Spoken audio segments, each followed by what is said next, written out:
Hello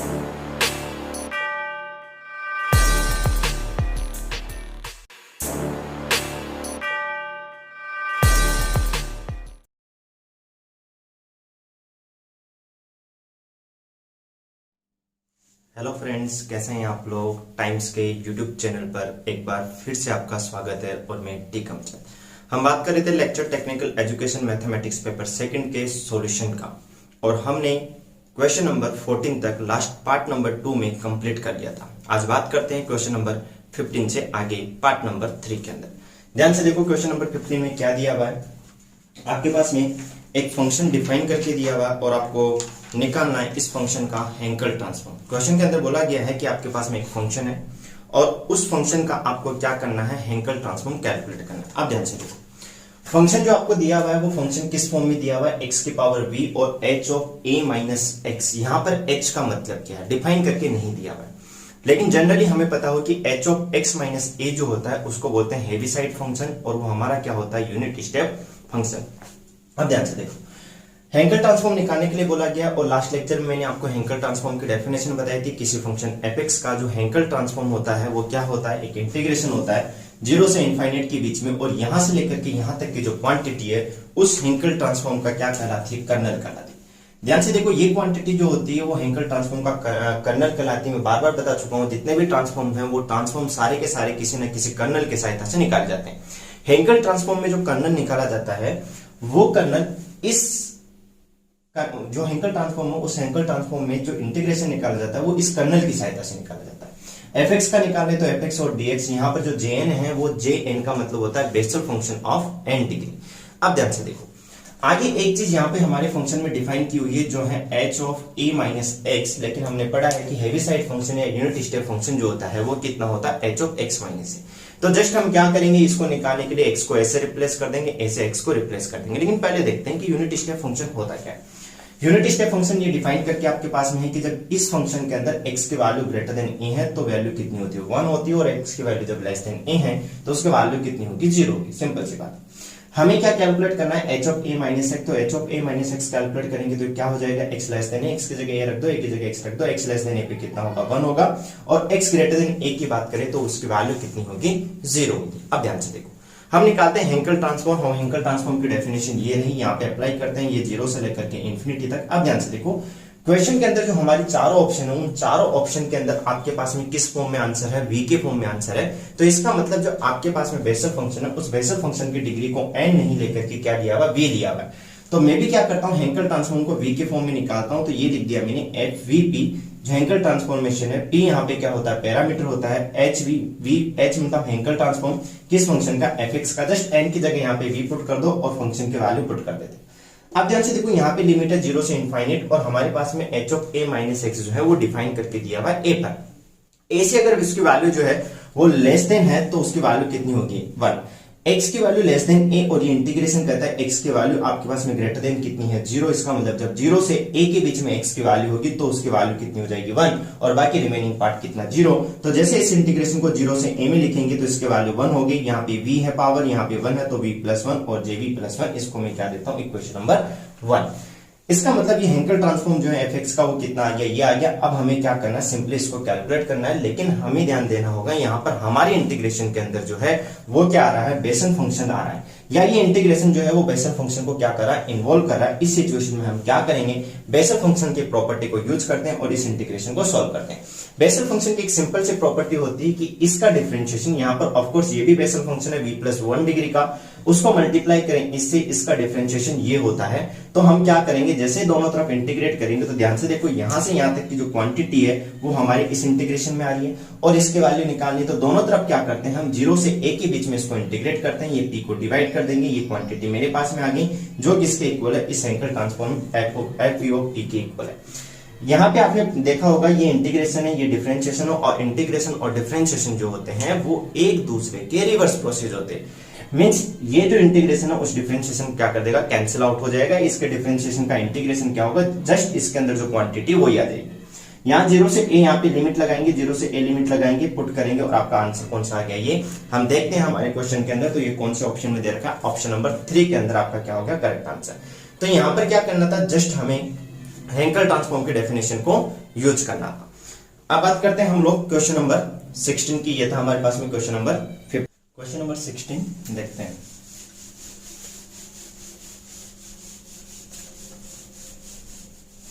अब ध्यान से देखें, क्वेश्चन नंबर 16 में क्या दिया हुआ है। आपके पास में एक पार्शियल डिफरेंशियल इक्वेशन है और इस पार्शियल डिफरेंशियल इक्वेशन में बोला गया है कि अगर ये हाइपरबोलिक है तो y पे क्या करनी है, आपको कंडीशन निकालनी। ध्यान से देखो, पहले एक क्वेश्चन लिख लेते हैं। ये क्वेश्चन नंबर 16 और क्वेश्चन नंबर 16 के अंदर आपके पास में एक डिफरेंशियल इक्वेशन है और किस फॉर्म में दे रखी है, इस फॉर्म में दे रखी है प्लस एक्स वाई और यू कितना दिया हुआ है आपके पास में, आई थिंक एक्स वाई और वाई एक्स भी दिया है, तो यहाँ पे वाई एक्स लिख लो। वैसे यू जो होता है वो पार्शियल डेरिवेटिव जो कि क्या होते हैं, कंटिन्यूस होते हैं, और कंटिन्यूस होते हैं तो यू वाई एक्स किसके इक्वल होगा, यू एक्स वाई के इक्वल होगा, और माइनस के कितना हो गया वाई स्क्वायर, और कितना दिया हुआ u y y equal to 0। Question के अंदर बोला गया है कि ये आपके पास में एक डिफरेंशियल इक्वेशन है और ये डिफरेंशियल इक्वेशन अगर हाइपरबोलिक है तो आपको y पे क्या करनी है, कंडीशन कैलकुलेट करनी है। अब एक काम करते हैं, आगे 2-3 क्वेश्चन जो है इसी बेस पे है कि क्लासिफिकेशन ऑफ पीडी क्या है। तो हम क्या करते हैं, किसी भी सेकंड ऑर्डर की जो पीडी है उसका क्लासिफिकेशन एक बार देख लेते हैं कि कोई भी सेकंड ऑर्डर जो पीडी है वो आपके पास में इलिप्टिक कब होगी, हाइपरबोलिक कब होगी और पैराबोलिक कब होगी। तो ध्यान से देखिएगा, तो क्लासिफिकेशन ऑफ पीडी की बात करें तो मान लेते हैं यू एक्स एक्स का मतलब होता है यू का double derivative with respect to x, partial derivative. तो हमारे पास में मान लेते हैं कोई भी जो differential equation, partial differential equation किस फॉर्म में, r small r plus capital S small s plus capital T small t और plus function of x y z, और जेड की जगह यहाँ पे यू लिया हुआ तो आप भी यू ले लो, और पी और कितना है क्यू इक्वल टू 0। ध्यान से देखना, ये आपके पास में पार्शियल डिफरेंशियल इक्वेशन है जहां पे स्मॉल आर स्मॉल एस और स्मॉल टी जो होते हैं अपने यूजुअल नोटेशन में है या फिर स्टैंडर्ड नोटेशन तो हैं जिनकी वैल्यू आपको पता है कि यहाँ पर जो आर होता है वो कितना होगा, यू एक्स एक्स होगा, क्योंकि यहाँ पे डिपेंडेंट वेरिएबल कौन सा है, यू। उस यू का डबल डेरिवेटिव या डबल पार्शियल डेरिवेटिव जो है एक्स के रेस्पेक्ट में आर होता है, एस यहाँ पे जो होता है उसको बोलते हैं यू एक्स वाई, एंड यहाँ पे जो टी होता है इसको बोलते हैं यू वाई वाई। ध्यान देना, यू एक्स वाई जो है यू वाई एक्स के इक्वल होता है। क्यों होता है, क्योंकि हम यहाँ पे मान के चलते हैं कि यहाँ पे ये जो u है ये आपके पास में क्या होता है, पार्शियल जो डेरिवेटिव्स होते हैं इसके वो कंटिन्यूअस, और जब पार्शियल डेरिवेटिव कंटिन्यूअस होंगे तो यू एक्स वाई किसके इक्वल होगा, यू वाई एक्स के इक्वल होगा। बात करते हैं जो बाकी कोफिशिएंट है, इस r का कोफिशिएंट क्या है आपके पास में, इस r का कोफिशिएंट है capital R, capital S small S का कोफिशिएंट, और स्मॉल टी का कोफिशिएंट कौन सा है, कैपिटल टी। तो इस डिफरेंशियल इक्वेशन के अंदर आर एस और टी अपने यूजुअल नोटेशन में होते हैं। कैपिटल आर, कैपिटल एस और कैपिटल टी जो है वो सारे के सारे क्या होते हैं आपके पास में, फंक्शन ही नहीं बल्कि क्या होते हैं, कंटिन्यूअस फंक्शन होते हैं। कंटिन्यूअस फंक्शंस ऑफ किसके, एक्स एंड वाई के क्या होते हैं, कंटिन्यूअस फंक्शन होते हैं। और हम बात करें इनके डेरिवेटिव्स की, तो इनके जो डेरिवेटिव्स होते हैं वो डेरिवेटिव्स ही नहीं बल्कि पार्शियल डेरिवेटिव्स जो होते हैं वो पार्शियल डेरिवेटिव्स आपके पास में क्या होते हैं, वो भी क्या मान के चले हम लोग, कंटिन्यूअस मान के चले।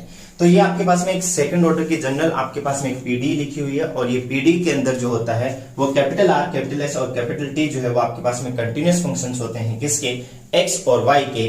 तब आपके पास में इस डिफरेंशियल इक्वेशन का क्लासिफिकेशन करना है कि पैराबोलिक कब होगा, इलिप्टिक कब होगा और हाइपरबोलिक कब होगा। तो ध्यान से देखिए, पहली कंडीशन होती है आपके पास में पैराबोलिक।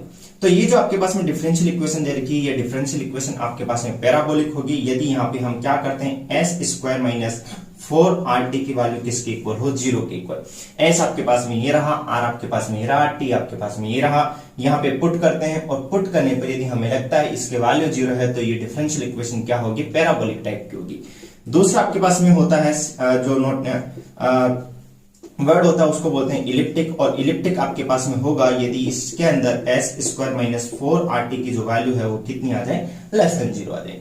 और थर्ड ऑप्शन आपके पास में है कि हाइपरबोलिक, और हाइपरबोलिक तब होगा जब आपके पास में जो आपकी डिफरेंशियल इक्वेशन के अंदर एस स्क्वायर माइनस 4rt की जो वैल्यू है वो कितनी आ जाए, स्ट्रिक्टली ग्रेटर देन 0 आ जाए। हमारे क्वेश्चन में क्या दिया हुआ है, हमारे क्वेश्चन के अंदर दिया हुआ है कि आपके पास में डिफरेंशियल इक्वेशन और बोला गया है ऑलरेडी कि वो हाइपरबोलिक है। हाइपरबोलिक है इसका मतलब इस कंडीशन को क्या करनी चाहिए, वो सेटिस्फाई करनी चाहिए, उस कंडीशन को सेटिस्फाई करनी चाहिए। उससे पहले ध्यान से देखो, यहाँ पर हम इस इक्वेशन को इससे कंपेयर करें तो इससे कंपेयर करेंगे तो r की वैल्यू कितनी निकल के आ रही है, ध्यान से देखो कितना हो गया, एक्स स्क्वायर वाई, क्योंकि r जो होता है वो स्मॉल r का कोफिशिएंट होता है, स्मॉल r कितना है, u x x, और इसका कोफिशिएंट कितना है, x square y. As well as आपके पास में कैपिटल एस की बात करें, कैपिटल एस स्मॉल एस का कोफिशिएंट यहाँ पर कितना है, वाई एक्स लो चाहे एक्स वाई लो। मैंने कहा कि यू जो है उसके पार्शियल डेरिवेटिव्स कंटिन्यूअस होते हैं, और पार्शियल डेरिवेटिव्स कंटिन्यूअस होते हैं इस डिफरेंशियल इक्वेशन के अंदर, तो यू एक्स वाई किसके इक्वल होता है, यू वाई एक्स के इक्वल। तो यहाँ पर यू एक्स वाई या यू वाई एक्स की बात करें तो कैपिटल एक्स जो होगा उसका कोफिशिएंट वो कितना आ गया आपके पास में, एक्स और वाई। तीसरी इंपॉर्टेंट चीज यहाँ पे कैपिटल टी की वैल्यू, और कैपिटल टी की वैल्यू यहाँ पे कितनी हो जाएगी, दैट इज माइनस के, इसको इस तरह से लिख लो, कैपिटल टी की जो वैल्यू है वो कैपिटल टी की वैल्यू कितनी आ गई, माइनस के वाई स्क्वायर।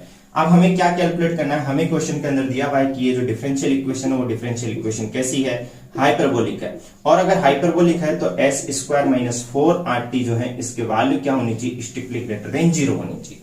जैसे इसको स्ट्रिक्टली ग्रेटर देन 0 करोगे, ध्यान से देखो वैल्यूज पुट करो, एस स्क्वायर पुट करोगे तो ध्यान से देखो कितना आ गया यहाँ पे, एक्स स्क्वायर और वाई स्क्वायर माइनस के 4rt, 4 और r देखो, r यहाँ पे ये रहा और t है, t नेगेटिव है मींस माइनस आ रहा, और माइनस माइनस कितना हो जाएगा प्लस, तो ये कितना हो गया 4, यहाँ पे कितना हो गया एक्स स्क्वायर। अब ध्यान से देखो इसको इससे मल्टीप्लाई करो, कितना आ गया वाई क्यूब, और ये कितना आ गया ग्रेटर देन 0। इन दोनों से मैं क्या कर रहा हूं, x square y square common ले लेता हूं। तो जैसे x square y square common लेते हैं, ध्यान से देखो यहाँ पर कितना बच गया, यहाँ पर बच गया 1, और ये कितना हो गया 4, और यहाँ पर कितना बच गया y, और कितना हो गया ग्रेटर देन 0। ये आपके पास में इनइक्वालिटी है, और इस इनइक्वालिटी के अंदर एक्स स्क्वायर और वाई स्क्वायर किसी भी रियल नंबर का स्क्वायर जो होगा वो हमेशा क्या होता है, पॉजिटिव होता है। ठीक है, हम यहाँ पे मान के चल रहे हैं ऑब्वियसली कि इनके जो कोएफिशिएंट्स है एक्स और वाई के फॉर्म में आ रहे हैं, तो एक्स और वाई 0 तो नहीं है, तो 0 नहीं, अगर एक्स और वाई 0 नहीं तो एक्स स्क्वायर वाई स्क्वायर 0 तो नहीं होगा, और 0 नहीं होगा तो क्या कंडीशन बची एक्स स्क्वायर वाई स्क्वायर पे, कि वो क्या होंगे, हमेशा पॉजिटिव होंगे। अगर ये पॉजिटिव है तो इनइक्वालिटी ये कहती है कि पॉजिटिव नंबर्स को क्या कर दो, 0 में भेज दो। इसका मतलब अगर ये ग्रेटर देन 0 है तो ये तो 0 में चला गया, तो कितना बच गया, यहाँ से डायरेक्टली हम लिख सकते हैं 1 प्लस 4y की वैल्यू कितनी होगी, ग्रेटर देन 0। और अगर 1 प्लस 4y ग्रेटर देन 0 हो गया तो y की वैल्यू कितनी आ गई, माइनस के 1/4, जो आपके कौन से ऑप्शन में, ऑप्शन चेक करते हैं, ऑप्शन नंबर 1। तो ऑप्शन नंबर 1 जो होगा वो आपका क्या हो जाएगा, करेक्ट आंसर। तो कुछ भी नहीं करना था इसमें, आपको ये जो थ्योरी यहां से यहां तक की जो classification of second order PD है वो आपको पता होनी चाहिए। इस फॉर्म में आपके पास में इक्वेशन एज्यूम करते हैं, यहां पर r s और t जो है वो कंटिन्यूअस फंक्शन होते हैं x और y के। पैराबोलिक होगा यदि S square minus 4rt greater equal to 0 हो, इलिप्टिक होगा यदि लेस देन 0 हो, और हाइपरबोलिक होगा अगर ग्रेटर देन कितना दिया हुआ है, 0 दिया। इस थ्योरी को क्या करना है, यहाँ पे अप्लाई करना। अब बात करते हैं हम लोग क्वेश्चन नंबर 17 की, क्वेश्चन नंबर 16 था, क्वेश्चन नंबर 17 की बात करते हैं। क्वेश्चन नंबर 17 को ध्यान से पढ़ो, क्या दिया हुआ है क्वेश्चन नंबर 17 के अंदर। क्वेश्चन नंबर 17 में अगेन आपके पास में क्या है, एक पार्शियल डिफरेंशियल इक्वेशन। ये क्वेश्चन नंबर 17 और क्वेश्चन नंबर 17 में अगेन आपके पास में क्या है, एक पार्शियल डिफरेंशियल इक्वेशन। ध्यान से देखो, इसमें जो यूज लिया हुआ वो लिया del two u over del x square, जिसको मैं शॉर्ट नोटेशन में यू एक्स एक्स लिख देता हूं। तो आपके पास में क्या दिया हुआ है, एक्स आपके पास में दिया हुआ है, और साथ में है यू एक्स एक्स, और उसके बाद में प्लस के 2 टाइम्स एक्स वाई, और कितना दिया हुआ है, यू एक्स वाई। ठीक है, और दिया आपके पास में प्लस के y, और कितना है u y y, and plus x, और उसके साथ में del u over del x का मतलब केवल ux होगा, और प्लस y कितना दिया हुआ u y इक्वल टू 0। और क्वेश्चन के अंदर आपके पास में 4 ऑप्शन है। 4 ऑप्शन में पहला ऑप्शन है इलिप्टिक के लिए, दूसरा भी इलिप्टिक के लिए, तीसरा पैराबोलिक के लिए, और चौथा क्या है, हाइपरबोलिक के लिए। मीन चारों ही वर्ड आपके पास में है। चेक करना है कि ये चारों में से कौन सा ऑप्शन करेक्ट होगा। ये इलिप्टिक हो गया तो कौन से रीजन में होगा, ये पैराबोलिक है तो कौन से रीजन में है, ये हाइपरबोलिक है तो कौन से रीजन के अंदर है। तो हम क्या करते हैं, जब भी मुझे इलिप्टिक, पैराबोलिक, हाइपरबोलिक चेक करना होगा, मैं सबसे पहले क्या कैलकुलेट करूंगा, S square minus 4rt। S square minus 4rt को कैलकुलेट करने के लिए इस डिफरेंशियल इक्वेशन की अगर हम बात करें तो इस डिफरेंशियल इक्वेशन में कैपिटल R, कैपिटल S और कैपिटल T की वैल्यू निकालते हैं। तो यहां से हम कंपेयर करते हैं तो कैपिटल R जो है उसके वैल्यू कितनी हो जाएगी, ux का कोएफिशिएंट कितना है, x है। कैपिटल S का मतलब uxy का कोएफिशिएंट कितना है, 2 टाइम्स कितना हो गया, xy। और कैपिटल T क्या होता है, uyy का कोएफिशिएंट, और वो कितना है यहाँ पर, स्मॉल y। अब ध्यान से देखो, हमें नेक्स्ट स्टेप में क्या कैलकुलेट करना है, हमें कैलकुलेट करना है एस स्क्वायर माइनस 4rt। जैसे कैलकुलेट करोगे एस स्क्वायर कितना हो गया, 4x स्क्वायर और y स्क्वायर, माइनस, ध्यान से देखो ये 4 है, r और r कितना हो गया, 4 हो गया, और ये कितना हो गया, xy, क्योंकि ये भी x है, ये अपने पास में y, ये मल्टीप्लाई होगा 4xy। यहां से मैं क्या करता हूं, 4 कॉमन ले लेता हूं, xy भी आपका कॉमन आ रहा है, xy माइनस कितना हो गया, 1 आ गया। अब ध्यान से देखो, यहां पर हम क्या करेंगे, यहां पर हमें चेक करना है कि इलिप्टिक होगा या हाइपरबोलिक होगा या फिर ये पैराबोलिक होगा। अगर ये पैराबोलिक हो गया, पहला ऑप्शन चेक करते हैं कि पैराबोलिक हो गया, तो पैराबोलिक के लिए कितना होना चाहिए, 0 होना चाहिए। तो पैराबोलिक के लिए क्या क्या कंडीशंस आपके पास में आ सकती है, पहली कंडीशन या तो x 0 हो जाए या फिर y 0 हो जाए या फिर xy की वैल्यू कितनी हो जाए 1 आ जाए। अब अपने ऑप्शन में चेक करते हैं। अपने ऑप्शन में जो पैराबोलिक का ऑप्शन है उसमें x भी नेगेटिव है, y भी नेगेटिव है, xy पॉजिटिव है। तो अगर x नेगेटिव हो गया, y नेगेटिव हो गया तो नेगेटिव नेगेटिव क्या हो गया पॉजिटिव, मींस ये क्वांटिटी तो क्या हो गई पॉजिटिव। xy की जो वैल्यू ग्रेटर देन 1 आ गई, इसका मतलब क्या हो गया ये क्वांटिटी भी क्या हो गई पॉजिटिव हो गई। तो ये भी पॉजिटिव ये भी पॉजिटिव, तो कंप्लीट क्वांटिटी क्या आ गई पॉजिटिव। s² - 4rt अगर ग्रेटर देन 0 है तो क्या होगा हाइपरबोलिक। इसका मतलब जो तीसरा ऑप्शन है वो तो आपका रॉन्ग है, क्योंकि पैराबोलिक नहीं है, वो क्या होगा उस कंडीशन के अकॉर्डिंग हाइपरबोलिक होगा। यहाँ पे बात करते हैं इलिप्टिक के लिए। इलिप्टिक होगा क्या, पहला ऑप्शन को अगर चेक करते हैं तो x नेगेटिव y नेगेटिव और xy ग्रेटर देन 1, वही सेम सिचुएशन बन गई। तो क्या आ रहा था वो ग्रेटर देन 0 था। चार ऑप्शन में अगर बात करें x नेगेटिव y नेगेटिव यहाँ पर अगर ले लेता हूं और xy की वैल्यू ग्रेटर देन 1 ले लेता हूं, इस सिचुएशन में ध्यान देना यहाँ पर अगर x में पॉजिटिव ले लेता हूं, y मेरे पास में पॉजिटिव है और इसको नेगेटिव ले लो, x नेगेटिव है y नेगेटिव है और xy की वैल्यू ग्रेटर देन 1 है। यही ऑप्शन में, दो ऑप्शन में तो यही है। अगर x नेगेटिव y नेगेटिव है तो ये पॉजिटिव हो गया, xy ग्रेटर देन 1 है तो ऑफ कोर्स ये पॉजिटिव हो गया। इस सिचुएशन की बात करें तो इस सिचुएशन में मेरे पास में s² - 4rt की वैल्यू कितनी आ रही ग्रेटर देन 0 और ग्रेटर देन 0 आ रही है तो आपके पास में जो डिफरेंशियल इक्वेशन है वो कैसी आ जाएगी हाइपरबोलिक। इसका मतलब x नेगेटिव y नेगेटिव और xy ग्रेटर देन 1 के लिए आपके पास में कौन सा होगा हाइपरबोलिक होगा। तो पहला ऑप्शन आपके पास में गलत हो गया, तीसरा ऑप्शन भी आपके पास में गलत हो गया, लेकिन फोर्थ ऑप्शन अगर आप देखते हो तो फोर्थ ऑप्शन में लिखा हुआ हाइपरबोलिक होगा in the region x negative y negative and xy greater than 1। तो इसका करेक्ट आंसर कौन सा हो जाएगा आंसर नंबर 4, क्योंकि आंसर नंबर 4 में ही आपको क्या दिया हुआ है हाइपरबोलिक। तो ये क्वेश्चन नंबर 17 था। आपको जस्ट इसको जो दोनों क्वेश्चन थे प्रीवियस क्वेश्चन वो क्लासिफिकेशन ऑफ पीडी के थे। आपको जनरल थ्योरी याद रखनी, जो मैंने प्रीवियस क्वेश्चन में बताया था s² - 4rt कैलकुलेट करना है। यदि वो स्ट्रिक्टली ग्रेटर देन 0 आ जाता है तो हाइपरबोलिक होगा, स्ट्रिक्टली लेस देन 0 है तो वो कितना होगा आपके पास में इलिप्टिक होगा, और इक्वल्स टू 0 आ जाता है तो वो आपके पास में क्या होगा पैराबोलिक होगा। अब बात करते हैं क्वेश्चन नंबर 18 की, और क्वेश्चन नंबर 18 के अंदर आपके पास में मेलिन ट्रांसफॉर्म निकालना है। किस क्वांटिटी का निकालना है cos x का। क्वेश्चन के अंदर बोला गया कि मेलिन ट्रांसफॉर्म निकालो, लेकिन cos x का और पैरामीटर आपके पास में क्या दिया हुआ p दिया हुआ। प्रीवियस पार्ट्स के अंदर भी मेलिन ट्रांसफॉर्म के कई क्वेश्चन थे, ज्यादातर क्वेश्चन जो है वो हैंकल ट्रांसफॉर्म और मेलिन ट्रांसफॉर्म थे। मेलिन ट्रांसफॉर्म किसी भी फंक्शन का कैसे निकालते हैं ध्यान से देखो। पैरामीटर यहाँ पे क्या दिया हुआ p दिया हुआ, मैं प्रीवियस पार्ट्स में बता चुका हूँ। जो मेलिन ट्रांसफॉर्म है किसी भी फंक्शन f(x) का और पैरामीटर अगर आपके पास में p है तो इसका फॉर्मूला कितना होता है 0 से लेकर के इनफाइनाइट तक x की पावर p - 1 और जो आपका फंक्शन दिया हुआ है f(x) और dx। ये मेलिन ट्रांसफॉर्म को कैलकुलेट करने का क्या होता है फॉर्मूला होता है। सिंपल से हम क्या करेंगे, हमें किसका मेलिन ट्रांसफॉर्म निकालना है cos x का, यहाँ पर पुट करेंगे। जैसे यहाँ पे पुट करेंगे तो अब हम निकालते हैं मेलिन ट्रांसफॉर्म किसका cos x का, और किस पैरामीटर के रिस्पेक्ट में p के रिस्पेक्ट में कितना आ गया 0 से लेकर के इनफाइनाइट तक। यहाँ पर कितना है x की पावर p - 1 fx की जगह कितना आ जाएगा cos x और कितना हो गया dx। ध्यान से देखो केवल इसको कैलकुलेट करना है। अब इसको कैलकुलेट करने के लिए अगर मेरे पास में इस इंटीग्रेशन की वैल्यू आ जाती तो सिंपली मैं क्या करूंगा इसके वैल्यू को जनरेट कर लूंगा या इसकी वैल्यू मुझे निकल जाएगी, cos x का मेलिन ट्रांसफॉर्म में कैलकुलेट कर लूंगा। अब इस इंटीग्रेशन को कैलकुलेट कैसे करें, इस इंटीग्रेशन को कैलकुलेट करने के बहुत सारे मेथड्स हैं। उसमें से एक मेथड आपके पास में फोरियर ट्रांसफॉर्म आप लगा के कैलकुलेट कर सकते हो, दूसरा आपके पास में आप यहाँ पे गामा फंक्शन को भी यूज कर सकते हो। आपने एक इंटीग्रेशन पढ़ा होगा, नहीं पढ़ा होगा तो मैं बता देता हूं। यहाँ पर एक फॉर्मूला है 0 से इनफाइनाइट, आपने पढ़ा होगा 0 से इनफाइनाइट जो लिमिट होती है वो गामा फंक्शन में होती है। गामा एन की डेफिनेशन होती है 0 से इनफाइनाइट e की पावर -ax और f(x) और dx, सॉरी x की पावर n-1 dx। ये आपके पास में गामा फंक्शन होता है 0 से इनफाइनाइट के अंदर। 0 से इनफाइनाइट में जो गामा फंक्शन है उसके प्रॉपर्टीज को यूज करते हुए एक इंटीग्रेशन की वैल्यू आपको याद होनी चाहिए, वो है आपके पास में e की पावर -ax, x की पावर n-1, ध्यान देना, और cos आपके पास में लिख देता हूं मैं bx dx।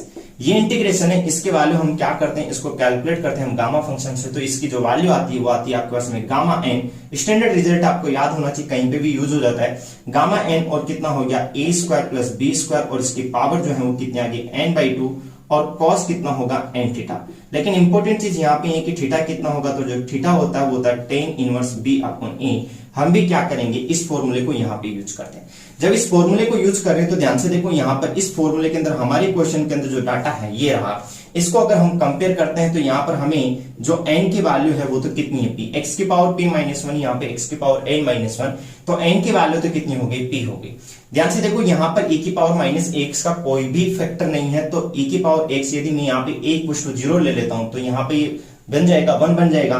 तो यहाँ पर इसका मतलब हो गया कि a की वैल्यू कितनी होगी 0 और b की वैल्यू कितनी होगी 1, क्योंकि यहाँ पे cos bx है, यहाँ पर b कितना है 1 होता है। जैसे हम क्या करेंगे, इसको यहाँ पर पुट करेंगे तो ध्यान से देखो, मेलिन ट्रांसफॉर्म हम निकालते हैं किसका, cos x का, और किसके रेस्पेक्ट में, p के रेस्पेक्ट में। जैसे इसको अप्लाई करेंगे तो ये तो कितना हो गया गामा n, और गामा n हो गया तो n की वैल्यू कितनी है p, तो ये कितना हो गया gamma p। a square plus b square, a की वैल्यू 0 है, b की वैल्यू कितनी है 1, तो ये तो नीचे कंप्लीट कितना हो जाएगा 1 आ जाएगा।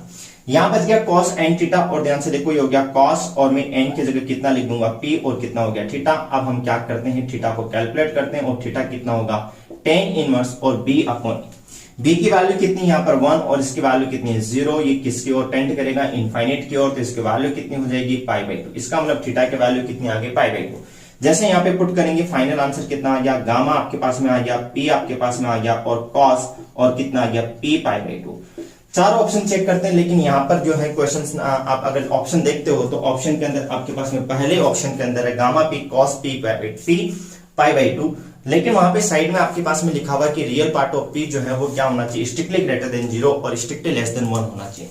तो आप यहाँ पे देख सकते हो, यहाँ पे गामा के डेफिनेशन को अप्लाई किया हुआ, और गामा के डेफिनेशन को अप्लाई किया हुआ, तो गामा के अंदर आपने पढ़ा होगा कि जो गामा n होता है वो केवल और केवल पॉजिटिव क्वांटिटी के लिए डिफाइन होता है। इसका मतलब इसके अंदर आपके पास में रियल पार्ट ऑफ p जो है वो तो क्या होना चाहिए, ग्रेटर देन 0 होना चाहिए, सिंपल सी बात है।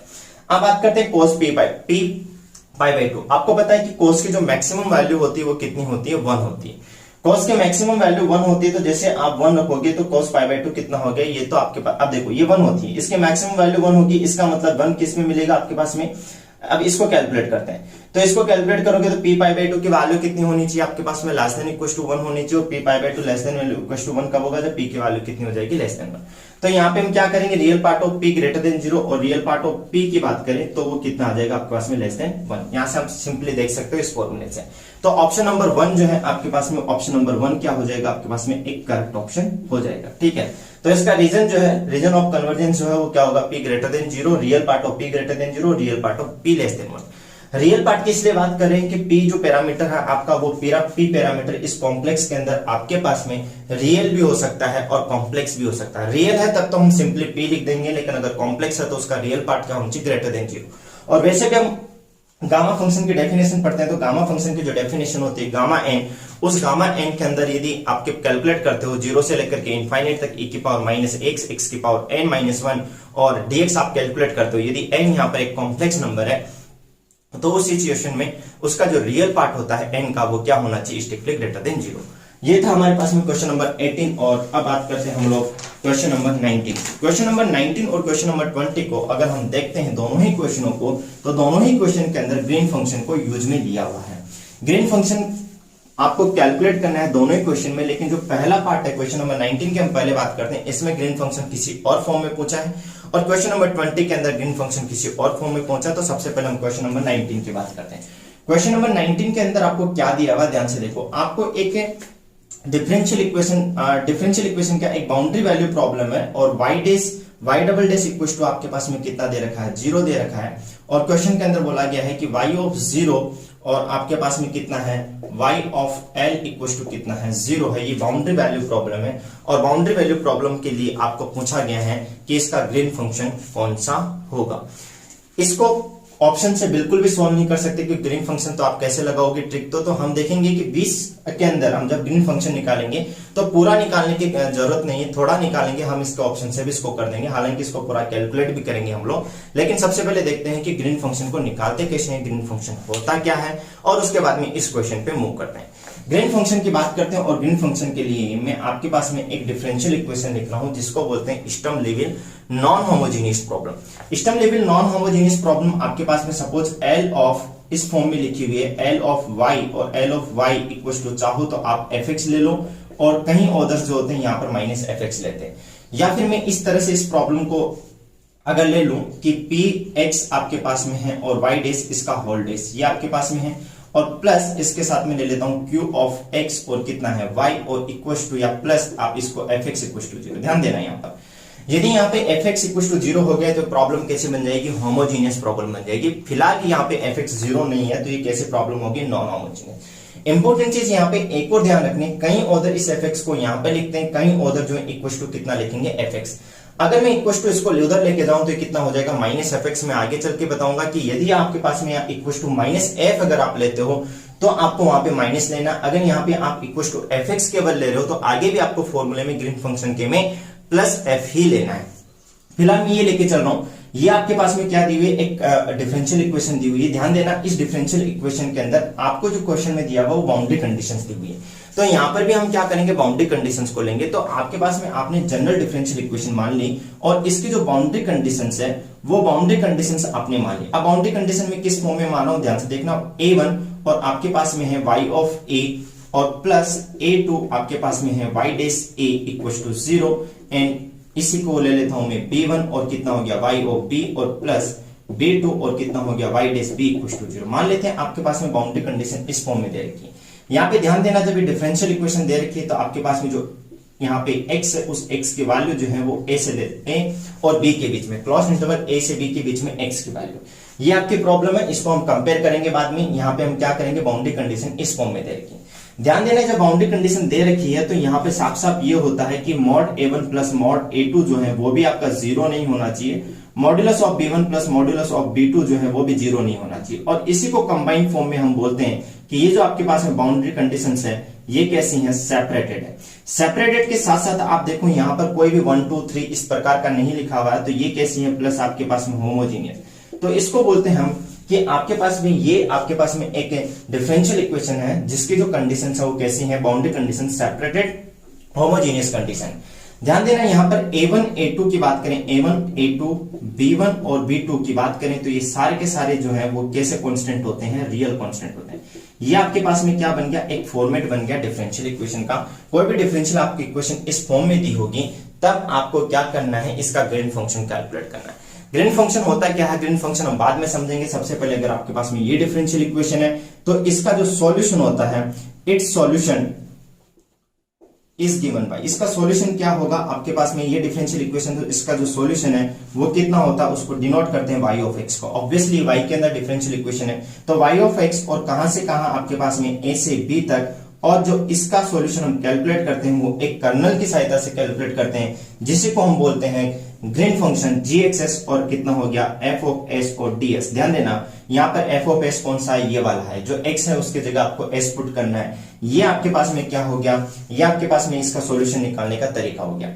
जहां पर gxs जो होता है वो क्या होता है, वो एक ग्रीन फंक्शन होता है। इसका मतलब इस तरह की आपके पास में डिफरेंशियल इक्वेशन कोई फॉर्मेट में दी हुई है, इस फॉर्मेट में, तो उसका सॉल्यूशन निकालते कैसे हैं, इस तरह से कैलकुलेट करते हैं। जहां पर हम बात करें, क्वेश्चन को रफ कर देते हैं इधर से, जहां पर आपके पास में बात करें gxx की तो gxx क्या है आपके पास में, क्या होता है, इसी को बोलते हैं हम लोग ग्रीन फंक्शन। और अब इस ग्रीन फंक्शन की हम क्या करते हैं, डेफिनेशन देते हैं ग्रीन फंक्शन, और मैं लिख देता हूं डिफाइन बाय। अब देखो कैसे डिफाइन करते हैं। यहां पर एक और इंपॉर्टेंट चीज ध्यान रखनी है आपको, जब आपके पास में ये डिफरेंशियल इक्वेशन दे रखी है तो a तो आपके पास में इंटरवल है, इसी के साथ साथ यहां पर px जो होता है वो ग्रेटर देन 0 होता है, ठीक है। साथ ही साथ यहाँ पे दो कोफिशिएंट आ रहे हैं आपके पास में, px आ रहा है, qx आ रहा है और एक आपके पास में fx आ रहा है। तो px आपके पास में ग्रेटर देन 0 होगा, उसी के साथ में px की बात करें, चाहे qx की बात करें, चाहे fx की बात करें, ध्यान देना ये सारे के सारे कैसे फंक्शंस होते हैं, कंटीन्यूअस फंक्शन होते हैं, किसके,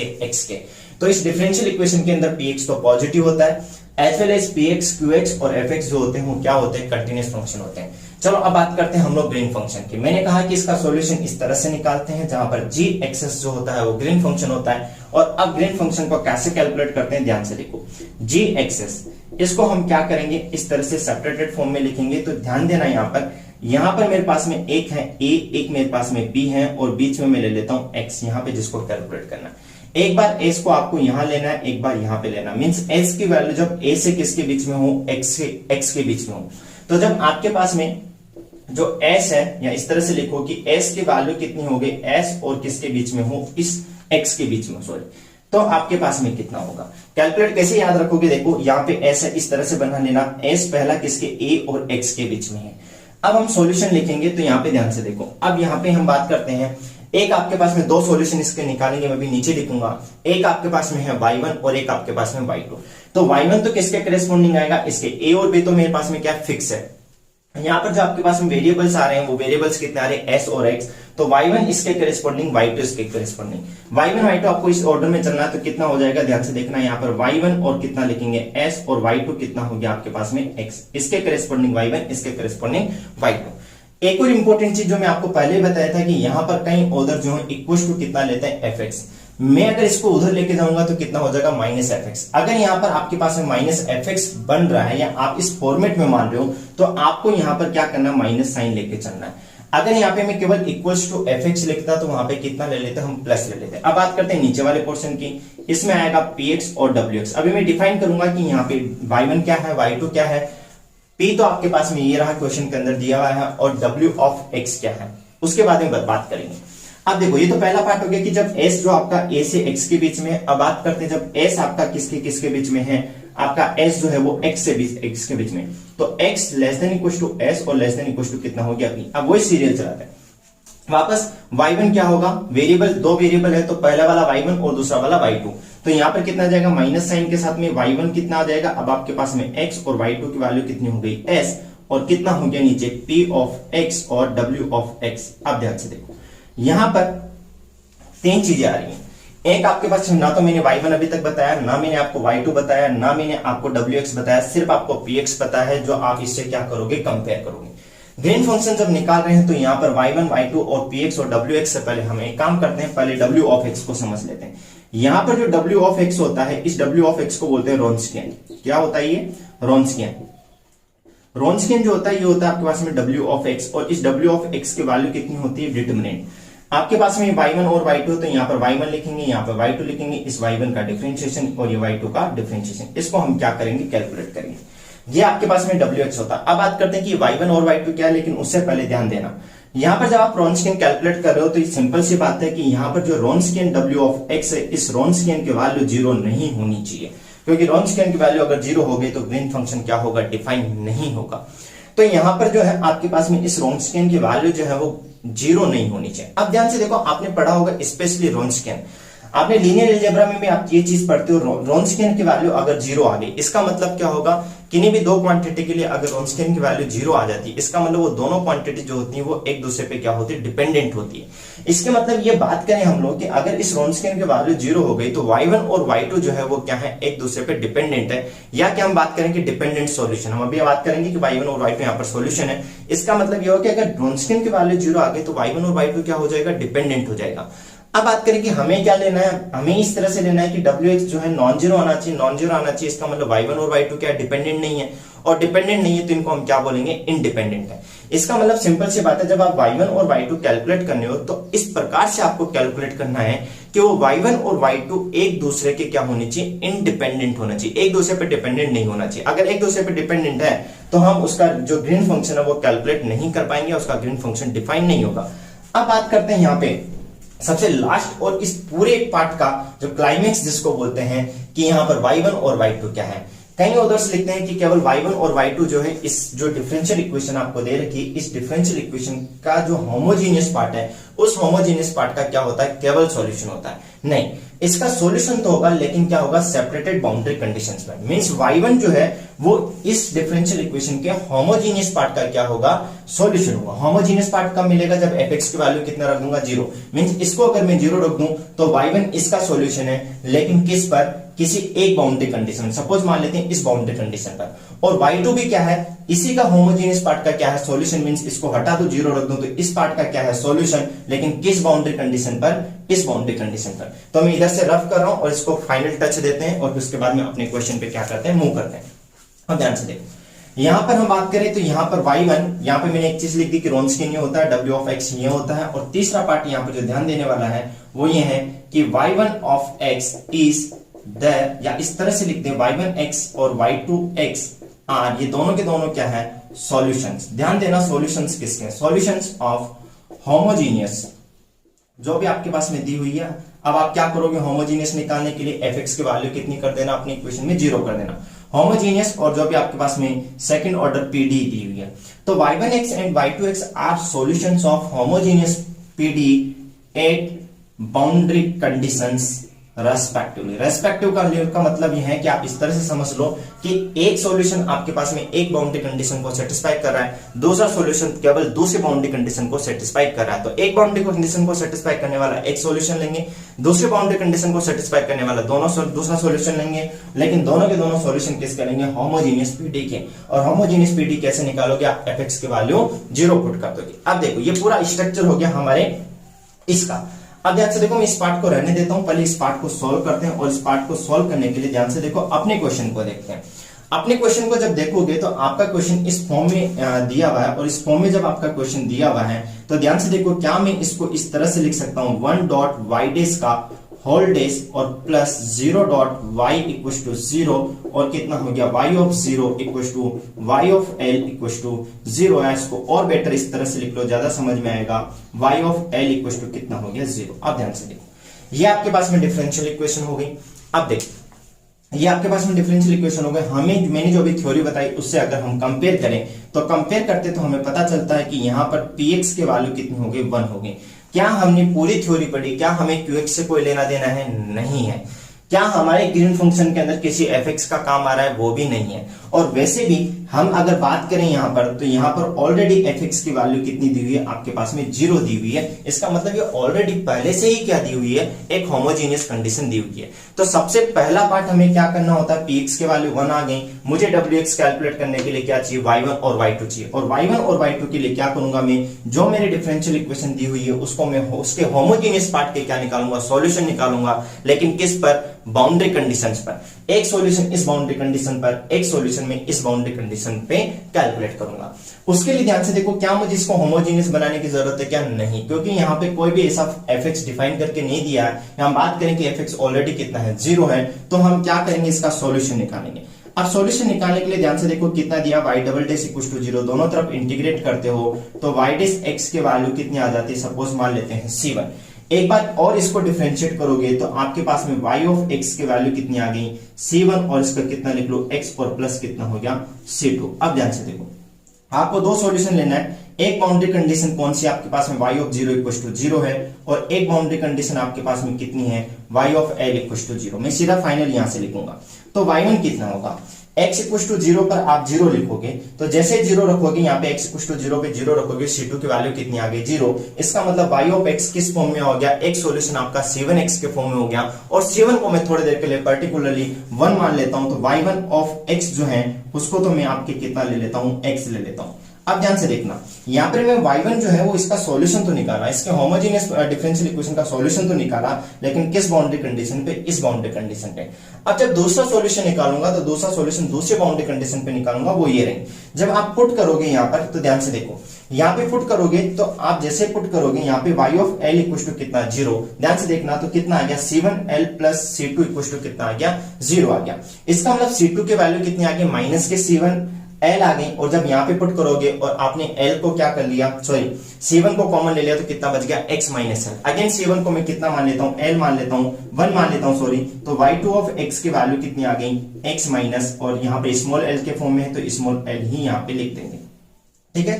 तो इसका मतलब अब हमारे पास में इसको कैलकुलेट करने के लिए, ग्रीन फंक्शन को कैलकुलेट करने के लिए मेरे पास में जो मुझे रिक्वायरमेंट थी, px मेरे पास में कंपेरिजन करता हूं तो 1 आ जाता है।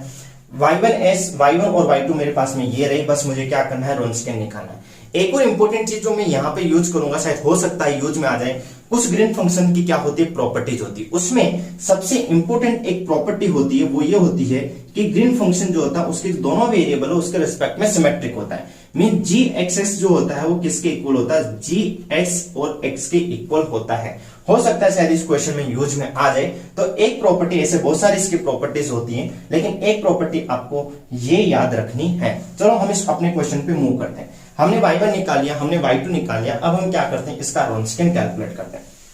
अब रोन्सकियन कैलकुलेट करेंगे तो ध्यान से देखो कैसे कैलकुलेट करेंगे रोन्सकियन का फॉर्मूला कितना होता है, W इक्वल्स टू W। आप जब कैलकुलेट करोगे W ऑफ x कितना होता है, determinant y1 y2 y1 days और y2 डेज। जैसे आप कैलकुलेट करोगे y1 कितना है आपके पास में, ये हो गया आपके पास में x, और एक हो गया आपके पास में x माइनस l।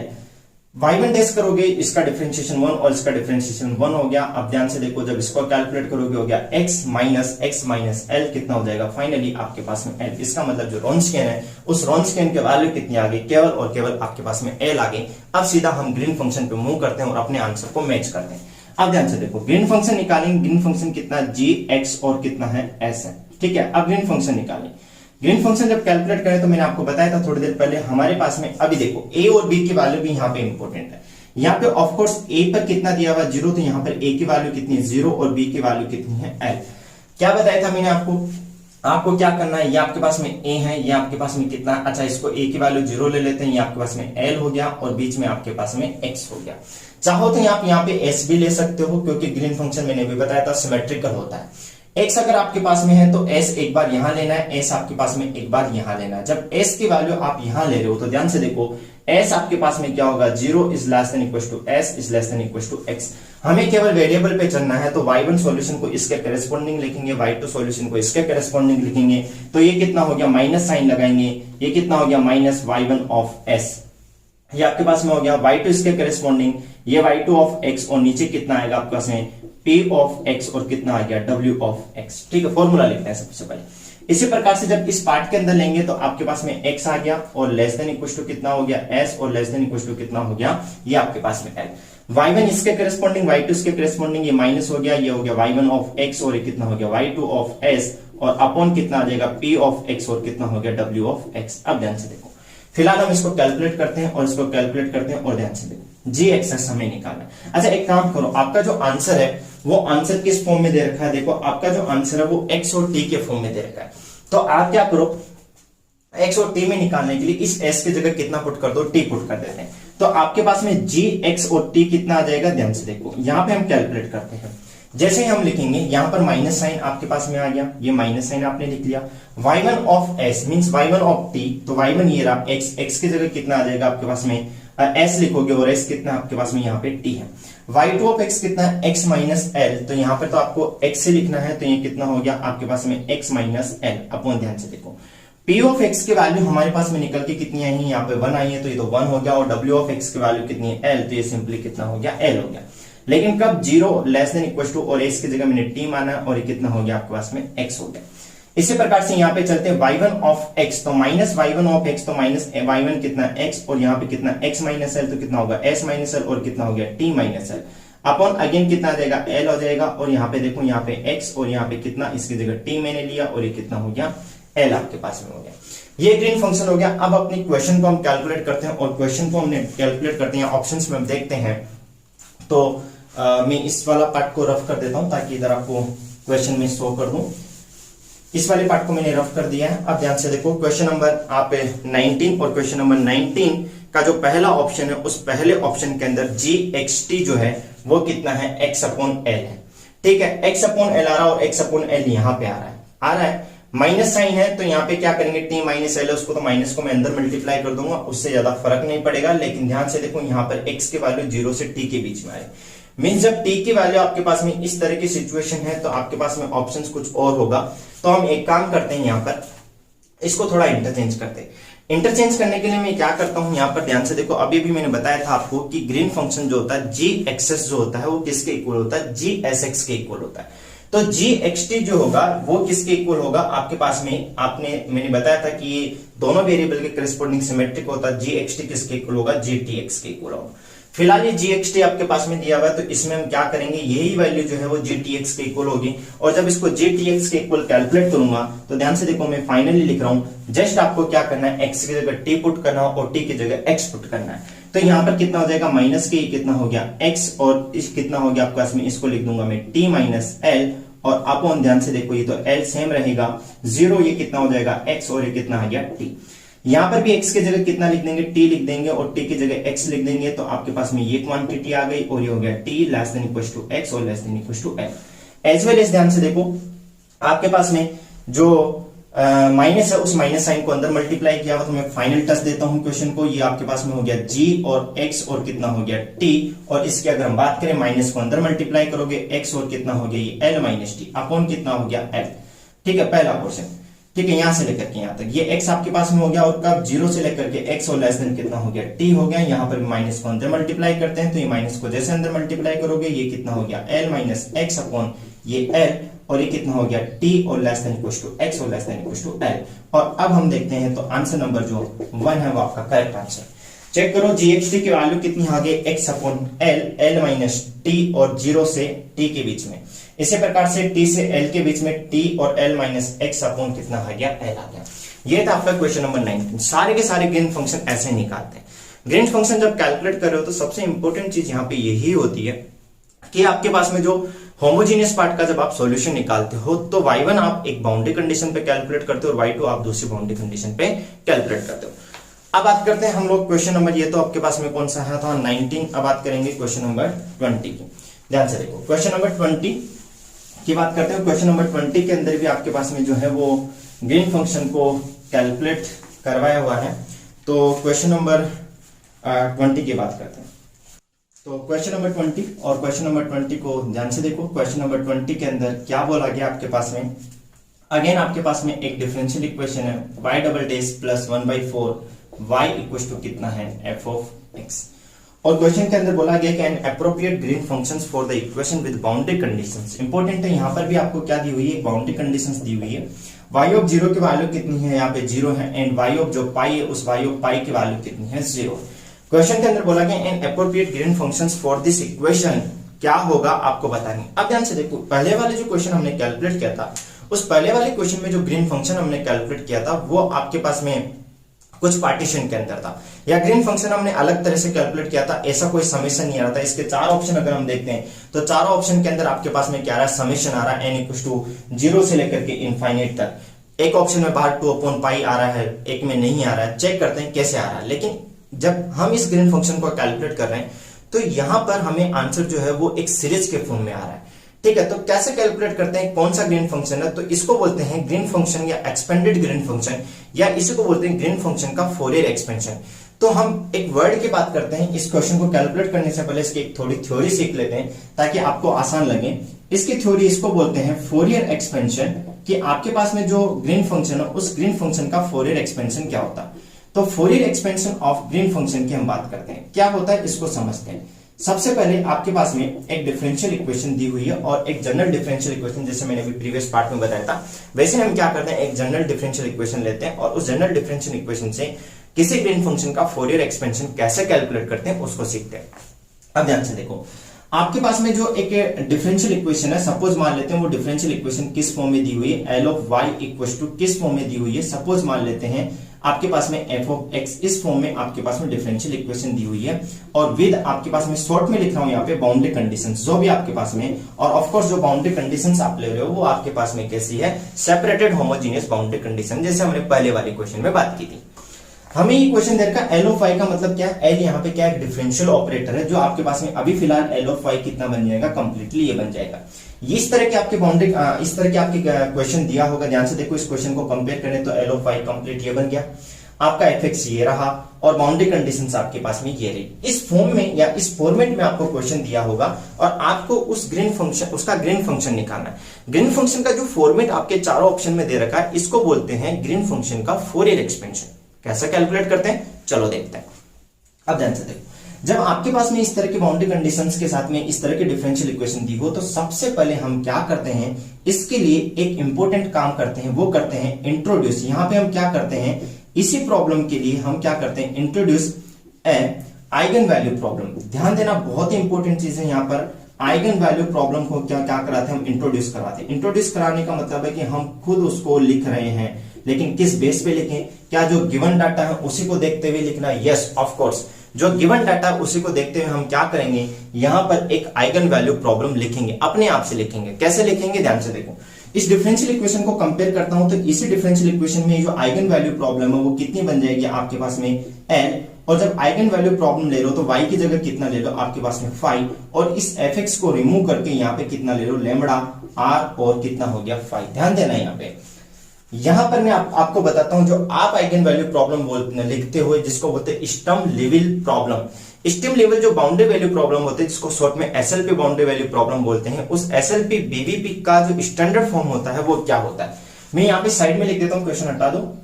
ये एसएलपी है। एसएलपी आपके पास में किस फॉर्म में होती है, ध्यान से देखो। एसएलपी का जो आपके पास में फॉर्म होता है वो फॉर्म होता है पी ऑफ एक्स और कितना हो गया वाई डेज और इसका होल डेज, ठीक है। और प्लस इसके साथ में आप लिखते हो बॉक्स के अंदर क्यू ऑफ एक्स और वाई, और प्लस इस वाई को हटा दो आप, क्यू ऑफ एक्स प्लस कितना हो गया लेमडा, और आर ऑफ एक्स, इस वाई को हम क्या करेंगे बाहर लिखेंगे, और अगर हम इसको लिखें तो ये आपके पास में कितना हो गया 0। ये आपके पास में जो होती है वो एसएलपी का आपके पास में फॉर्म होता है, और साथ ही साथ आपके पास में बाउंड्री कंडीशंस दी हुई है जैसे मैंने पहले लिखा था। दो बाउंड्री कंडीशन आपके पास में a1 y of a plus a2 आपके पास में कितना y dash a equal to कितना हो गया 0, और आपके पास में यहां पर हम ले लेते हैं b1 और y ऑफ b दूसरे पॉइंट पर, और प्लस यहां पे ले लेते हैं b2 और कितना हो गया y dash b equal to 0। और ऑफ कोर्स वही चीज आपको लिखनी है कि modulus of a1 plus modulus of a2, या हम इस तरह से शॉर्ट में लिख दें कि ये सेपरेटेड बाउंड्री कंडीशंस है। ये आपके पास में एसएलपी का या स्टर्म लिविल प्रॉब्लम, या इसी को आइगन वैल्यू प्रॉब्लम बोलते हैं, इसका स्टैंडर्ड फॉर्म होता है। जब हम इस फॉर्मेट को देखते हैं तो इस फॉर्मेट में इस एलो फाई का मतलब होगा px y डेज का होल डेज प्लस qx और कितना हो जाएगा y, ये तो पूरा कंप्लीट बन जाता है। लेकिन जब आप इसको उधर लेके जा रहे हो, y की जगह अगर मैं यहाँ पे फाई रख दूं तो ये कितना आएगा माइनस के लेमडा आर फाई। कहीं उधर यहाँ पर जब इस तरह की प्रॉब्लम को सोल्व करते हैं तो लेमडा आर फाई ले लेते हैं, कहीं उधर जो होता है माइनस लेमडा आर फाई लेते हैं, मतलब कहीं उधर जो होते हैं यहाँ पे प्लस लेते हैं, कहीं माइनस लेते हैं, कोई फर्क नहीं आएगा। फिर से मैं कह रहा हूं, अगर मैं यहाँ पे प्लस ले रहा हूं तो आगे जब मैं फॉर्मूला लिखूंगा ग्रीन फंक्शन के फोरियर एक्सपेंशन का तो वहां प्लस ले लूंगा। जब अगर यहाँ पे माइनस ले रहे हो, आप ये कंसिडर करके चल रहे हो, तो ऑफकोर्स यहाँ पर माइनस होगा, और माइनस होगा तो मैं वहां पर क्या ले लूंगा माइनस ले लूंगा, ये भी मैं आपको बता दूंगा।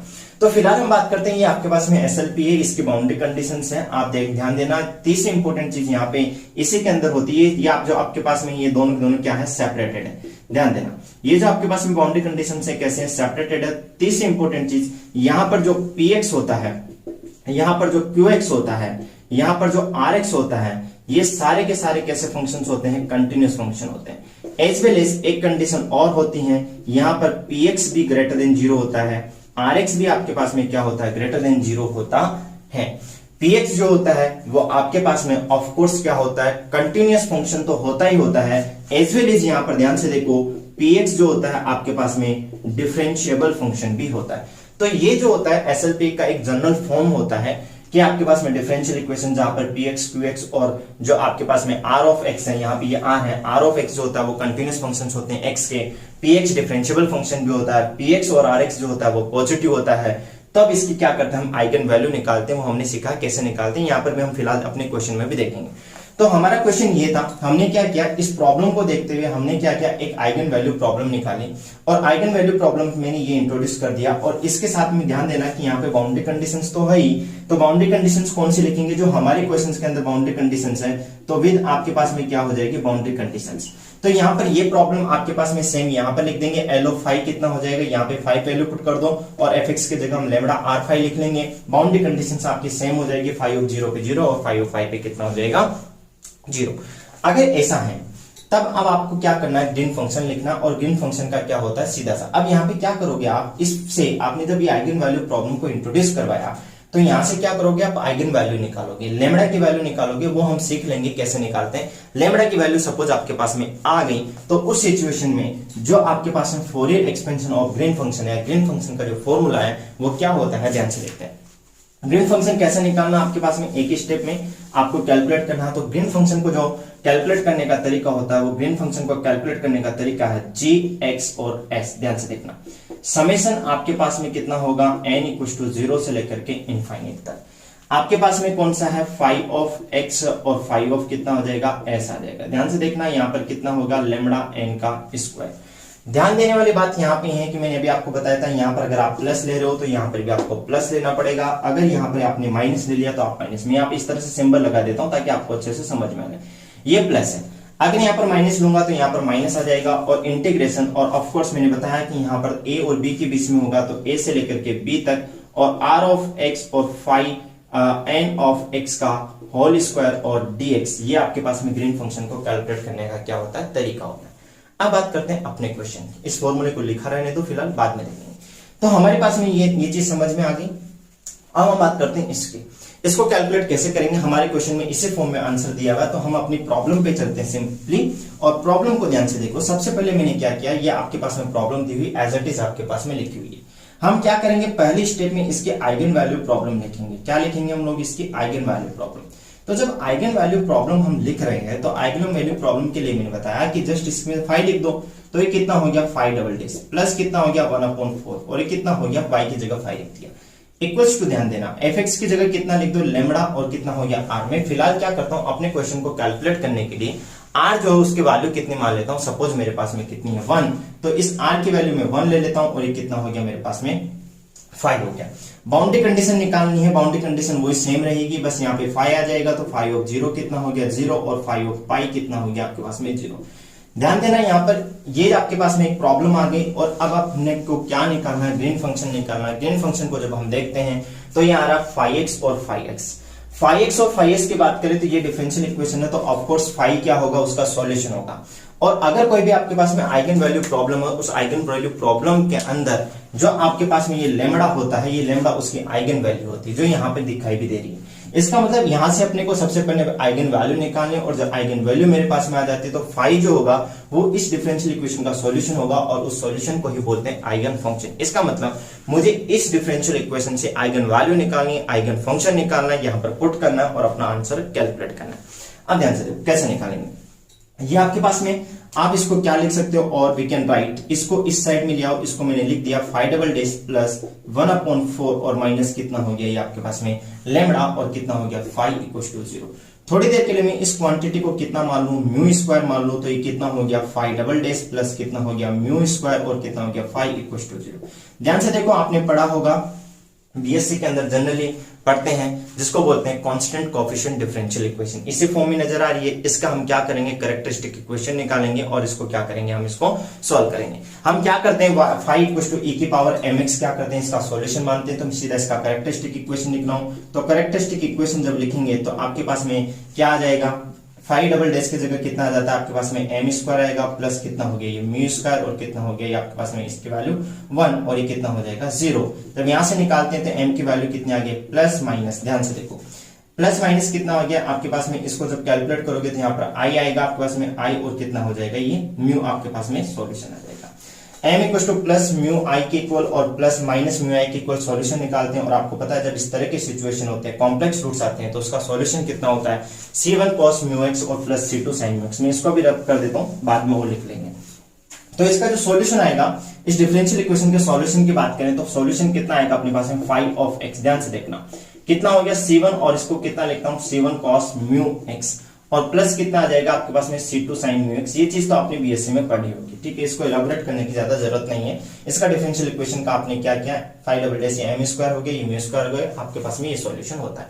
अब ध्यान से देखो हमें क्या दिया है, बाउंड्री कंडीशन दी हुई है और पहली बाउंड्री कंडीशन आपके पास में ये है कि 5 ऑफ जो 0 है उसके वैल्यू कितनी है 0। जब 5 ऑफ 0 0 रखोगे तो ध्यान से देखो x की वैल्यू 0 रखा तो ये तो कितना हो गया यहाँ पे 1 हो गया और ये कितना हो गया 0, और जैसे 0 रखोगे तो c1 की वैल्यू तो कितनी आ गई आपके पास में 0 आ गई। इसका मतलब अब आपके पास में कितना बच गया, सिर्फ और सिर्फ 5x की वैल्यू कितनी हो गई, ध्यान से देखो c2 और sin कितना हो गया μx। अब हम क्या करेंगे, अगेन हमारे पास में एक बाउंड्री कंडीशन और है, और बाउंड्री कंडीशन कौन सी है 5 पाई की वैल्यू कितनी है 0। तो यहाँ पर हम क्या करेंगे, सिंस हमें पता है कि 5 पाई की वैल्यू कितनी है 0, इसको भी हम क्या करेंगे सेटिस्फाई कराएंगे। जब इसको सेटिस्फाई करा रहे हैं ध्यान से देखो कितना हो गया c2 और sin कितना हो गया, ये हो गया म्यू पाई और ये कितना हो गया 0। अब यहाँ पे दो चीजें, या तो ये c2 0 होगा या फिर ये 0 हो गया। और अब ध्यान से देखो अगर ये c2 को मैंने 0 ले लिया तो c1 भी 0 हो गया और c2 भी क्या हो गया 0 हो गया, और c1 और c2 अगर दोनों ही 0 हो गए तो 5 की वैल्यू कितनी आ गई मुझे यहाँ से 0। इसका मतलब इस डिफरेंशियल इक्वेशन का क्या केवल होगा ट्रिवियल सॉल्यूशन होगा, जबकि हमें क्या चाहिए ऑफकोर्स नॉन ट्रिवियल सॉल्यूशन चाहिए। और नॉन ट्रिवियल सॉल्यूशन की बात करें तो फॉर नॉन ट्रिवियल सॉल्यूशन और नॉन ट्रिवियल सॉल्यूशन के लिए हम बात करें तो हमारे पास में जो c2 है उस c2 के वैल्यू 0 नहीं होनी चाहिए, क्योंकि जैसे c2 की वैल्यू 0 होगी इसका नॉन ट्रिवियल सॉल्यूशन होगा। c2 की वैल्यू अगर 0 नहीं है तो यहाँ पर पुट करते हैं और यहाँ पे पुट करेंगे तो फिर साइन म्यू पाई जो है वो कितना होना चाहिए 0, क्योंकि c2 0 नहीं तो ऑफकोर्स ये कितना होगा 0। और अगर ये 0 आ गया तो आपको पता है कि म्यू पाई 0 कब होता है, जब इस म्यू पाई की वैल्यू कितनी आ जाए n और कितना आ जाए पाई, ठीक है। तो जैसे इसको लिखेंगे पाई से पाई कैंसिल आउट हो गया, इसका मतलब म्यू की वैल्यू कितनी आ गई n आ गई, ध्यान से देखो। और जैसे ही म्यू की वैल्यू n आती है हम अपने फॉर्मूले पे चलते हैं। हमने म्यू स्क्वायर की वैल्यू कितनी मानी थी, म्यू स्क्वायर की वैल्यू हमारे पास में थी 1/4 और माइनस कितना था लेमड़ा, ठीक है। इसको कैलकुलेट करते हैं और आपके पास में म्यू स्क्वायर की वैल्यू आपके पास में है, तो लेमड़ा की वैल्यू अगर हम कैलकुलेट करते तो लेमड़ा कितना हो गया 1/4 और माइनस म्यू स्क्वायर कितना आ गया एन स्क्वायर। ये आपके पास में लेमड़ा की वैल्यू आ गई और ये एन के फॉर्म में आ रही, तो इसको मैं कितना लिख देता हूं लेमड़ा एन। अब करते हैं हम हमारे सॉल्यूशन पे। हमारा सॉल्यूशन इस सिचुएशन में कितना आ गया, अगर यहाँ पर लेमड़ा एन की वैल्यू जो है वो इस फॉर्म में दे रखी है, मैं इसको रफ कर देता हूं। अगर हमारे पास में इस लेमड़ा एन की वैल्यू इस फॉर्म में है तो हमारा जो फाइन एन एक्स उस आइगन वैल्यू प्रॉब्लम का जो सॉल्यूशन आएगा वो कितना आ जाएगा, सिंपली ये रहा। और इस सी को भी क्या करो आप एन से रिप्लेस कर दो और साइन और म्यू जो है आपके पास में म्यू जो है उसको म्यू ही रहने दो, भी हम बाद में देख लेंगे म्यू की वैल्यू, क्योंकि हमें पता है एन, तो इसको लिख लो चाहो तो। साइन कितना हो गया ये एन एक्स, ये मेरे पास में फाइन एन एक्स आ गया, ध्यान से देखो ये मेरे पास में लेमड़ा एन आ गया। अब हम क्या करते हैं, ग्रीन फंक्शन कैलकुलेट करते हैं। और ग्रीन फंक्शन कैलकुलेट करने के लिए आपके पास में 4 ऑप्शन है, अभी भी मैंने बताया था कैसे कैलकुलेट करेंगे। अब ग्रीन फंक्शन का फॉर्मूला लिखते हैं। ग्रीन फंक्शन क्या होगा, जी एक्स एस, क्या बताया था मैंने, that is equal to summation. बात करते हैं एन इक्वल टू 0 से इनफाइनाइट की। यहां पर आएगा आपके पास में फाइन एन एक्स और कितना होगा फाइन एन एक्स, और यहां पर कितना आ जाएगा प्लस के यहाँ पे लेमड़ा। अच्छा मैंने पहले यहाँ पे लेमड़ा एन स्क्वायर लिख दिया था, उसकी जगह करेक्ट कर लेना, केवल लेमड़ा एन आएगा। और ये आपके पास में ए से लेकर के बी तक, यहाँ पर हमारे क्वेश्चन की बात करें तो ए की वैल्यू कितनी है 0 और बी की वैल्यू कितनी है पाई, ये 0 और ये पाई। बात करें यहाँ पर आर की वैल्यू, और आर की वैल्यू मैंने कितनी ले ली, वहां पर 1 ले ली, और ये कितना हो गया आपके पास में इसका स्क्वायर। और जब इसका स्क्वायर करोगे फिलहाल तो आपके पास में फाइन एन स्क्वायर एक्स से लिख देता हूं, ये आपके पास में dx। हम क्या करते हैं, ये वैल्यूज तो हमारे पास में है, फाइन एन एक्स तो ये रहा, एस के लिए मैं यहाँ पे एस पुट कर दूंगा, एक्स की जगह लेमड़ा एन हमने कैलकुलेट कर ही लिया। सिर्फ हम क्या करते हैं, इस इंटीग्रेशन को कैलकुलेट करते हैं। जब इस इंटीग्रेशन को कैलकुलेट करेंगे तो इसको इक्वेशन नंबर 1 दे दो। फाइनल आंसर पे चलते हैं, 0 से लेकर के पाई तक। यहाँ पर कितना हो गया फाइन एन स्क्वायर dx, इसके वैल्यू हमें क्या करनी है, कैलकुलेट करनी है। जैसे इसके वैल्यू कैलकुलेट करोगे 0 से लेकर के पाई तक, फाइन एन स्क्वायर एक्स यहाँ से लिखोगे, सी एन स्क्वायर बाहर आ गया। ये कितना बन गया आपके पास में, ये बन गया साइन स्क्वायर एन एक्स और कितना हो गया dx। इसको आप क्या करो, कैलकुलेट करो। कैलकुलेट करोगे ध्यान से देखो, हो गया सी एन स्क्वायर, और इसको आप क्या लिख सकते हो, ये हो गया sine square theta. Sine square theta कितना होता है 1 माइनस कोस 2 थीटा अपॉन 2, तो ये हो गया 0 बाई पाई, और कितना हो गया 1 माइनस, और कोस कितना हो गया 2n, और x कितना हो गया अपॉन 2, और कितना हो गया dx। इसको सिंपली कैलकुलेट करते हैं, कैलकुलेट करने पे अपना क्या आ जाएगा, आंसर आ जाएगा। अब ध्यान से देखो, हमारे पास में इंटीग्रेशन है, इस इंटीग्रेशन के वैल्यू निकालनी, और इस इंटीग्रेशन की वैल्यू कितनी आ जाएगी, यहां से ध्यान से देखो, ये आपके पास में सी एन स्क्वायर है। अब मैं डायरेक्ट लिख रहा हूं, ये आपके पास में 1/2 भी बाहर आ जाएगा, तो सी एन स्क्वायर अपॉन 2, और ब्रैकेट में यहाँ पे कितना हो गया, इसका डिफरेंशिएशन x आ गया। माइनस की बात करते हैं, cos का इंटीग्रेशन कितना होगा साइन, और कितना हो गया साइन, और कितना हो गया 2n, और कितना हो गया आपके पास में x, और अपॉन कितना हो गया 2n। और बात करें हम लोग 0 से लेकर के पाई तक, तो 0 से लेकर के आपके पास में पाई तक, ठीक है। जैसे आप इसको पुट करोगे, पुट करने पे ध्यान से देखो कितना आएगा, एक बार आप पाई रखोगे तो कितना आ गया सी एन स्क्वायर, और कितना आ गया पाई अपॉन 2, बाकी सारा कितना हो जाएगा आपके पास में 0। बात करते हैं बाई 1, इक्वेशन नंबर 1 की बात करें, और इक्वेशन नंबर 1 की बात करें तो जी एक्स और एस की अगर हम बात करें तो यहाँ पर कितना हो जाएगा, समेशन, वैल्यूज पुट करते हैं सारी, फाइनल आंसर आ गया n इक्वल टू 0 से इनफाइनाइट। फाइन एन एक्स की वैल्यू आपके पास में ये रही, फाइन एन एस की वैल्यू ये रही, सी एन और सी एन मल्टीप्लाई होकर कितना हो जाएगा सी एन स्क्वायर, एक आपके पास में साइन एन एक्स, एक आपके पास में साइन एन एस, अपॉन बात करें लेमड़ा एन, और लेमड़ा एन की वैल्यू आपके पास में निकल के आई थी, आपको पता हो तो 1/4 माइनस एन स्क्वायर, और जो आपके पास में इंटीग्रेशन बचा, इस इंटीग्रेशन के पूरे की वैल्यू कितनी है आपके पास में सी एन स्क्वायर, और कितना पाई/2। फाइनल आंसर लिखते हैं, ये पाई/2 ऊपर जाके कितना हो गया 2/पाई, समेशन आपके पास में n इक्वल टू 0 से लेकर के इनफाइनाइट तक। क्या बचा, सी एन स्क्वायर से C n square cancel out हो गया, तो साइन एन एक्स, और कितना बच गया साइन एन एस, अपॉन ये कितना हो गया 1/4 माइनस के कितना हो गया एन स्क्वायर। ये आपका करेक्ट आंसर। चेक करते हैं ऑप्शन, ऑप्शन नंबर आपके पास में है फोर्थ ऑप्शन 2/पाई sine n x, sine n s 1/4 minus n square. तो आपका जो करेक्ट आंसर होगा वो करेक्ट आंसर हो जाएगा ऑप्शन नंबर 4। तो प्रीवियस क्वेश्चन में भी आपको ग्रीन फंक्शन कैलकुलेट करने के लिए बोला गया था, इसमें भी आपके पास में ग्रीन फंक्शन को आपको क्या करना है, कैलकुलेट करना है, लेकिन इसमें आपको ग्रीन फंक्शन का फोरियर एक्सपेंशन आपको क्या करना था, कैलकुलेट करना था। मैंने आपको पूरी थ्योरी समझाती है, आपको क्या करना है, उसको आइगन वैल्यू प्रॉब्लम में कन्वर्ट करना है, उसका आइगन वैल्यू निकालनी, आइगन फंक्शन निकालना है, और इस फॉर्मूले में हमें क्या कर देना है, पुट कर देना है, ठीक है। ये आपके पास में था क्वेश्चन नंबर, ये आपके पास में करेक्ट आ गया। अब हम बात करेंगे नेक्स्ट पार्ट के अंदर, ये क्वेश्चन नंबर हमने 20 था कि क्वेश्चन नंबर 20 तक था। चलो क्वेश्चन नंबर 21 की भी बात कर लेते हैं। फिलहाल क्वेश्चन नंबर 21 भी सिंपल सा मैंने आपको बता दिया, तो क्वेश्चन नंबर 21 की बात कर लेते हैं, फिर अगले पार्ट में बाकी जितने क्वेश्चंस हैं हो सकते हैं उतने अगले पार्ट में बात करेंगे। क्वेश्चन नंबर 21 और सिंपल सा क्वेश्चन है। मैंने आते ही पहले आपको पहले क्वेश्चन में थ्योरी बता दी थी। आपके पास में एक डिफरेंशियल इक्वेशन लिखी हुई है r small r plus s small s plus t small t। एक बार मैं आपसे क्वेश्चन लिख देता हूँ। क्वेश्चन आपके पास में देख लीजिएगा स्क्रीन पे। क्वेश्चन नंबर 21 और क्वेश्चन नंबर 21 जो आपके पास में है, उस क्वेश्चन नंबर 21 में r small r s small s t capital t t small t plus आपके पास में फंक्शन है f of x y z और p और q इक्वल टू 0। ये आपके पास में है और बोला गया है कि आपके पास में s स्क्वायर माइनस 4rt जो है वो आपके पास में स्ट्रिक्टली ग्रेटर देन 0। आते पहले मैंने बताया था कि अगर s स्क्वायर माइनस 4rt अगर इक्वल टू 0 है तो पैराबोलिक होगा, लेस देन 0 है तो इलिप्टिक होगा और ग्रेटर देन 0 है तो क्या होगा, हाइपरबोलिक होगा। अगर s स्क्वायर माइनस 4rt अगर ग्रेटर देन 0 है तो इसका मतलब ये इक्वेशन किसको रिप्रेजेंट करेगी, या इक्वेशन क्या होगी, हाइपरबोलिक टाइप की होगी। ऑप्शन नंबर कौन सा होगा आपका, 1 आप जो होगा वो क्या हो जाएगा, इसका करेक्ट आंसर हो गया। तो ये सिंपल सा क्वेश्चन था, इसमें तो कुछ नहीं था, थ्योरी बेस्ड क्वेश्चन था। ये था अपने पास में क्वेश्चन नंबर 21। तो इस पार्ट में हमने बात की क्वेश्चन नंबर 15 से लेकर के क्वेश्चन नंबर 21 तक। आशा करता हूं आपको ये वीडियो पसंद आया होगा। पसंद आया हो तो अपने दोस्तों के साथ में इसको शेयर कीजिएगा।